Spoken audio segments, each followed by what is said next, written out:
कहीं और रुख कर लेते हैं, तो क्या ये देखने को मिलेगा? तो हमारा ये तालमेल नहीं है। तो सरकार से हमारा मांग है, सरकार आज नीतीश कुमार जी की है, तो नीतीश कुमार जी की सरकार आज भाजपा ऐड हो गई, तो भाजपा की भी सरकार के विरुद्ध है। ये सरकार से मेरी मांग होगी। ये मेरी जो लड़ाई है किसी पार्टी से नहीं है, ये लड़ाई तो मेरी सरकार से है। और आखिर हम मांग किससे करेंगे?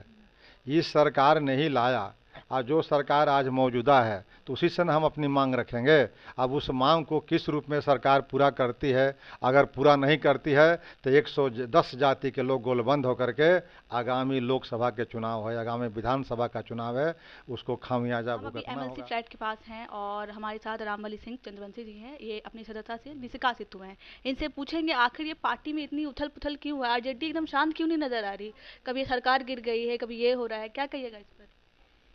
अभी तो आरजेडी के नेता लोग बताएंगे आपको। हाँ। मैं तो आरजेडी का एक साधारण सा सिपाही हूँ, कार्यकर्ता हूँ।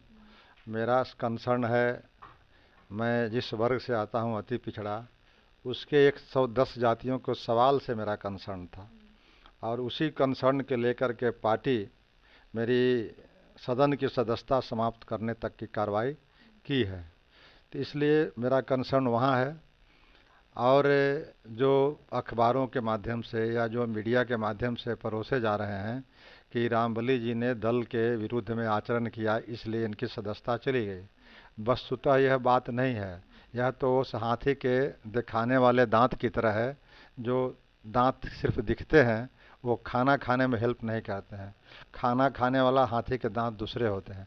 तो वही मेरा उदाहरण है कि मैं जिन सवालों को उठा रहा हूँ, उन सवालों पर तथा कथित दबंग पिछड़े वर्ग के नेताओं को ये नागवार गुजर रहा है, उसको समाधान नहीं करना चाहते हैं। 2015 में यही नीतीश जी और लालू जी की सरकार थी, और वही सरकार ने इस तरह के एक झटके में बिना कोई वैज्ञानिक सर्वे किए हुए अपेक्षाकृत 3 संपन्न जातियों को यथा तेली तमोली दांगी को मूल अति पिछड़ा में डाल दिया।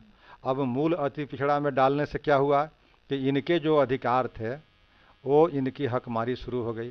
अब ये समझ लीजिए कि बकरी के बाड़ में किसी शेर को डाल दीजिएगा तो वो बकरी बचेगा, वही हालत हुआ। उदाहरण के तौर पर मैं बता रहा हूँ कि अभी जैसे नगर निगम है बिहार के अंदर 17 नगर निगमों में से 3 नगर निगम का पद आरक्षित था अति पिछड़े वर्ग के लोगों के लिए।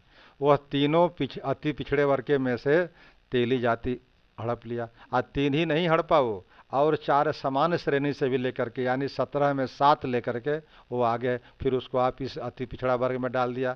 जहां जननायक कर्पूरी ठाकुर जी ने 1978 में कामगार मजदूरों की जातियों को एक साथ उन्होंने सूचीबद्ध किया था, और उसमें डाल दिए आप अपेक्षाकृत संपन्न जातियों को। दूसरा उदाहरण देता हूं जिला परिषद का। बिहार के अंदर 38 जिले हैं। 38 जिले में से 8 जिला परिषद का अध्यक्ष के पद आरक्षित है अति पिछड़ा वर्ग के लोगों के लिए, लेकिन उस 8 में से 7 जिला परिषद अध्यक्ष का पद वही 3 जातियों से ले लिया, हड़प लिया। और एक जाति आई भी है परंपरागत जाति, तो वो आधा अधूरे ढंग से, सीतामढ़ी की अदिति कुमारी। तो जब ये 2015 में इस तरह के 3 जातियों के आने से इतना रिजल्ट प्रभावित हो रहा है, वो चाहे नौकरियों की बात कर ले, मुखिया सरपंच प्रमुख सारे जगहों पर स्थिति हो रही है। लेकिन आज भी अति पिछड़ा वर्ग के अधिकांश लोग सोए हुए हैं। उसी को जगाने के लिए हमने ये सब जन जागरण अभियान चलाया। उनकी लड़ाई लड़ रहा हूँ, सड़क पर लड़ाई लड़ रहा हूँ, कानून में कोर्ट कचहरी में लड़ाई लड़ रहा हूँ, ताकि उनकी हकमारी रुक सके, हकमारी नहीं हो। और यही जो है हमारे नेताओं को नागवार गुजरा, तब उन्होंने दूसरे बहाना से हमारी दल की सदस्यता समाप्त करने का एक कुत्सित प्रयास किया। इस कुत्सित प्रयास का मुकाबला हम कर रहे हैं और डटकर करेंगे। न्यायालय में भी हम जाएंगे, चूँकि प्रजातंत्र की गला घोटी गई है, नियम की धज्जियाँ उड़ाई गई है। और दूसरे, मैं उन वर्गों की जिनकी मैं आवाज़ उठा रहा हूँ, उन वर्गों के साथ और मुखर होकर के लड़ाई लड़ूंगा। और अगला जो कार्यक्रम हमारा है 28 फरवरी को, वह है विधानसभा का घेराव मार्च है। उस घेराव को भी मैं मुकम्मल पूरे बिहार के लोगों को आएंगे, और विधानसभा के घेराव के माध्यम से अपनी बात को, अपनी लड़ाई को हम आगे ले जाएंगे। तो जैसा कि नेताओं के बारे में कहा जाता है कि अगर एक पार्टी से तालमेल नहीं बैठती है तो वो कहीं और रुख कर लेते हैं, तो क्या ये देखने को मिलेगा? तो हमारा ये तालमेल नहीं है। तो सरकार से हमारा मांग है, सरकार आज नीतीश कुमार जी की है, तो नीतीश कुमार जी की सरकार आज भाजपा ऐड हो गई, तो भाजपा की भी सरकार के विरुद्ध है। ये सरकार से मेरी मांग होगी। ये मेरी जो लड़ाई है किसी पार्टी से नहीं है, ये लड़ाई तो मेरी सरकार से है। और आखिर हम मांग किससे करेंगे?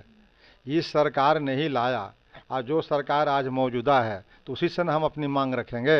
अब उस मांग को किस रूप में सरकार पूरा करती है, अगर पूरा नहीं करती है तो 110 जाति के लोग गोलबंद होकर के आगामी लोकसभा के चुनाव है, आगामी विधानसभा का चुनाव है, उसको खामियाजा भुगतना होगा। और अगर वोट से उनको डर होगा तो हमारी मांगों पर विचार करेंगे, समय रहते इसको पूरा करेंगे। और अगर वोट से उनको डर नहीं होगा तो जो स्थिति बनेगी आगे चल करके, वह राजनीतिक दलों के लिए, जो सत्ता में बैठे हुए लोग हैं, उनके लिए बड़ा मुश्किल की घड़ी होगी।